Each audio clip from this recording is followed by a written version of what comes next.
या सोहळ्याचं स्वरूप नेमकं कसं असेल पाहूयात ग्राफिक्सच्या माध्यमातून।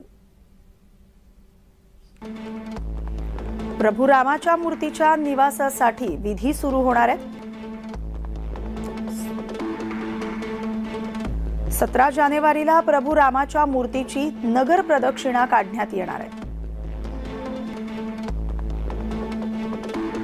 त्यानंतर 18 जानेवारीला अभिषेक विधी सुरू होणार आहे। मंडप प्रवेश पूजा, वास्तुपूजा, वरुण पूजा, विघ्नहर्ता गणेश पूजा आणि मर्तिक पूजा होणार आहे।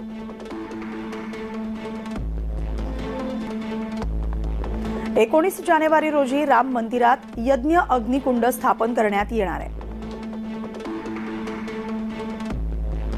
20 जानेवारीला राम मंदिराचं गर्भगृह 81 कलशांनी पवित्र केलं जाणार आहे, ज्यामध्ये विविध नद्यांचं पाणी जमा करण्यात आले।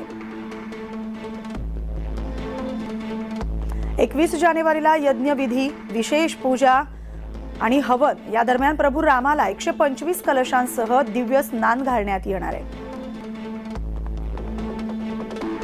आणि 22 जानेवारीला मध्य काळात मृगाशिरा नक्षत्रात रामललाची महापूजा होणार आहे।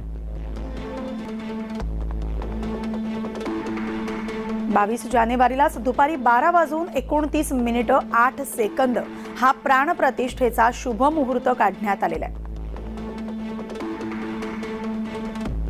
प्राणप्रतिष्ठेसाठी केवळ 84 सेकंदांचा शुभ मुहूर्त असणार आहे।